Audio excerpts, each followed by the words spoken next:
खुलुमबाय। दिनै 28 मार्च 2024 बिस्तिबार। आसामनि जाकलाबान्दा पुलिस बादायाव लकआप सिङाव दोनजानाय ट्राक ड्राइभारखौ बुथारा दायनिगिरिया राजु नाथआ थैनायनि सायाव सासे पुलिस कनस्टेबलआ नायफिनैनि जाहोनाव आरो जोथोन लायैनि जाहोनाव सासपेन्ड खालामजादों। सासपेन्ड खालामजानाय पुलिस कनस्टेबलनि मुङा जाबाय पिंकु नाथ। पिंकु नाथआ डिउटियाव थानाय समावनो राजु नाथआ गावनि जिउखौ बाथरुम सिङाव फोजोबदोंमोन। IPL खेलाया सोलिगासिनो दङ। IPL खेलायाव गोबां मानसिफोरा रांनि खेला गेलेयो आरो बे रांनि खेला गेलेनानै गोबां सुबुंफोरा लस जायो आरो माखासेफोरा लाब जायो। बेबायदिनो IPLआव 1 कौटि रां लस जानायनि उनाव बिसिआ गावखौ फोजोबदों। कर्नाटकानि दर्शन बाबु मुंनि सासे इन्जिनियारा IPL गेमाव बेटिं खालामनानै 1 कौटिनि बांसिन रांखौ लस जाखांनायनि उनाव बिनि बिसि रन्जिताया गावनि न'आव चित्रादुर्गायाव दौलें लानानै थैदों। दर्शन बाबुआ थांनाय 2021 मायथाइनिफ्रायनो IPLआव बेटिं खालामबोगासिनो दंमोन, नाथाय लस जाखांनायनि उनावबो गुबुननिफ्राय रां दाहार लानानै गेलेबोगासिनो दंमोन आरो बिनि बिसिया रां होग्राफोरजों इनाय खालामजाबाय थानायनि जाहोनाव बे जाथायखौ खालामदों। महाराष्ट्र रायजोनि आहमेदनगराव सासे आबादारिया गावनि बिसि आरो 2 फिसाजो गथ'खौ न' सिङाव सोनानै दरजाखौ बायहेरनिफ्राय लक खालामनानै न'खौ अरजों सावनानै होदों आरो बे जाथायाव 2 फिसाजो आरो बिनि बिसिया थैदों। बुथारजानायफोरनि मुङा जाबाय लीला लांडे 36 बोसोर बैसोनि, साक्षी 14 बोसोर बैसोनि आरो खुशी 13 बोसोर बैसोनि। सुनील लांडे मुंनि सुनीलआ गावनि बिसि लीलाखौ गुबुन हौवाजों सोमोन्दो लाखिनायनि जाहोनाव बे जाथायखौ खालामदोंमोन। उनाव सुनीलखौ पुलिसआ एरेस्ट खालामदों। जेब्ला सुनीलखौ एरेस्ट खालामदों अब्ला सुनीलआ गावसानि न'नि दंफां सिङाव जिरायनानै दंगासिनो दंमोन। अदेबानि सुनीलआ जाथायखौ खालामखांनानै खारखुमायाखैमोन। उत्तर प्रदेशनि प्रतापगढ़ जिल्लानि सिङाव थानाय लीलापुराव सासे आइजोआ साउन्ड गोसा दामनायनि सायाव दामग्राफोरजों नांलाय खमलाय जानायाव दामग्राफोरा आइजोखौ बुनानै बुथारदों। बुथारजानाय आइजोनि मुङा जाबाय कालावाती 35 बोसोर बैसोनि आरो जाथाया जाखांनायनि उनाव कालावातीनि फिसाय लक्ष्मीकान्त गौतमआ गावनि बिसिखौ बुग्राफोरनि सायाव कालावातीनि बिगुमै शिवप्रकाशनि फिसाज्ला दीपक आरो शिवप्रकाशनि बिसिनि सायाव पुलिसनो केस होनाय जादों। दा बे जाथायाव लोब्बा थानाय दायनिगिरिखौ पुलिसआ एरेस्ट खालामनानै जाथायनि सायाव नायबिजिरगासिनो दङ। भाइराल जादों। VCDCनि मासिगिरिनि रां बिलाइयाव उन्दुनाय सावगारिया भाइराल जादों। VCDCनि मासिगिरि बेन्जामिन बसुमतारिया रांनि बिसनायाव उन्दुनाय सावगारि गोसारनायनि उनाव राजु नार्जारिया फिन जाथाय होदों। बिथाङा उन्दुनानै थानाय बा 500 रांनि जे नट बेजों फबजानानै उन्दुनाय बेबायदि मोनसे सावगारि जोंनि मिडिया आरो ससियेल मिडियायाव भाइराल जादों। दा बे फट'आ जोबोद मोनसे गोजाम फट', थेवब्लाबो जोंनि उदालगुरि डिस्ट्रिक्ट कमिटि IPLआ बे सावगारिखौ मोननायनि उनाव जोंनि जे हरिसिङा ब्लक कमिटिनि कमप्लेननि सायाव जोंनि उदालगुरि डिस्ट्रिक्ट कमिटि IPLआ जोंनो मोनसे कमप्लेन लेटार हरदोंमोन। बे कमप्लेन लेटारनि सायावनो सेन्ट्रेल कमिटिनि डिसिप्लिनारि कमिटिनि रेकमेन्डेसन मथे IPLनि मिरु कमिटिया बिथांखौ 10 जानुवारि 2024 मायथाइयावनो बिथांखौ हानजानिफ्राय होखारनाय जादों।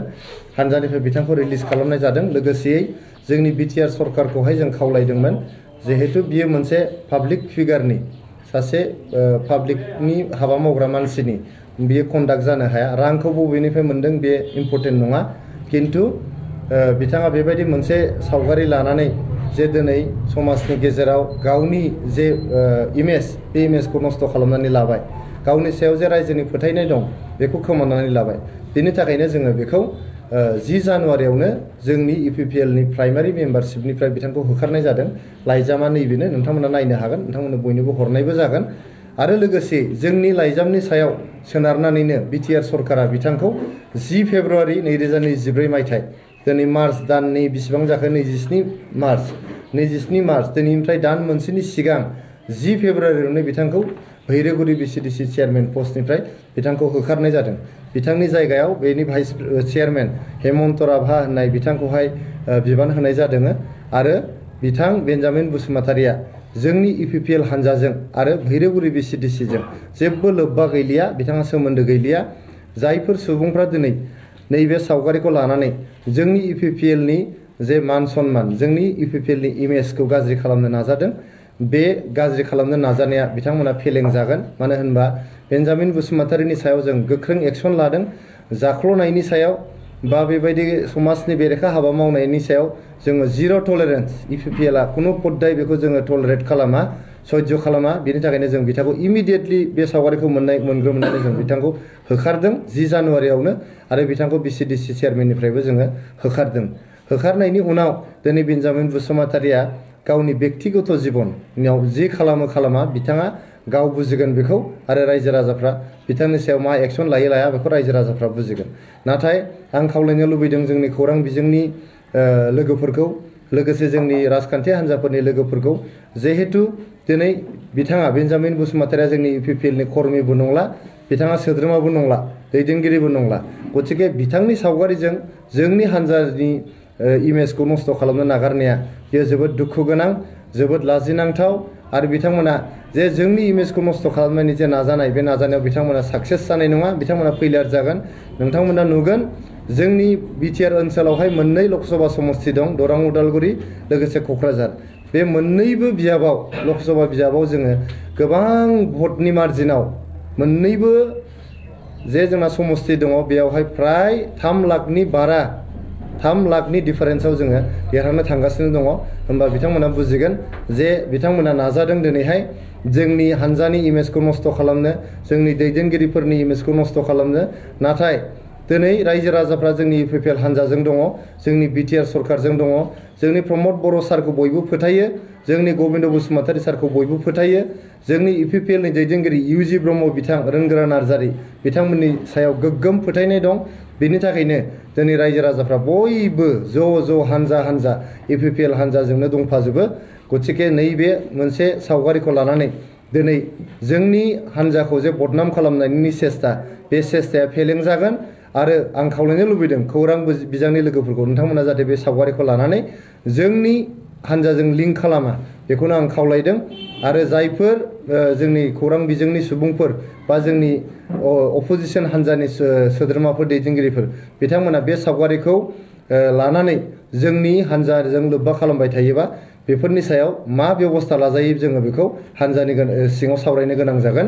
आरो जिखुनु एक्सन लानो थाखाय जोङो थियारि जानानै दङ।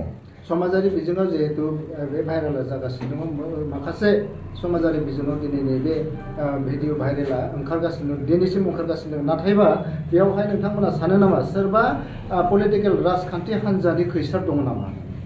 बे सावगारिया आं मिथिनाय मथे, आं खोनानाय मथे जोबोद गोजाम सावगारि, जोंनिसिमबो गोबां सिगांनो सौफैदों। सौफैनाय लोगो लोगोनो जों एक्सनखौ लादों। एक्सनखौ लानानै बिथांखौ जों हान्जानिफ्राय होखारदों आरो बिथांखौ BCDC चेयारमेननिफ्रायबो जों होखारदों। गतिके दिनैहाय बे गोजाम मोनसे सावगारिखौ लानानै नैबे बिसायख'थिनि समाव सोरबा खाबु फलान सुबुंफ्रा, मेइनलि जोंनि अपोजिसन हान्जानि सुबुंफ्रा दिनै जोंनि IPPL हान्जानि इमेजखौ नस्थ' खालामनो नाजानाया जोबोद दुर्भाग्यजनक, जोबोद दुखु गोनां। नोंथांमोन दिनैनि खौरांफोरा बेखिनिल'मोन।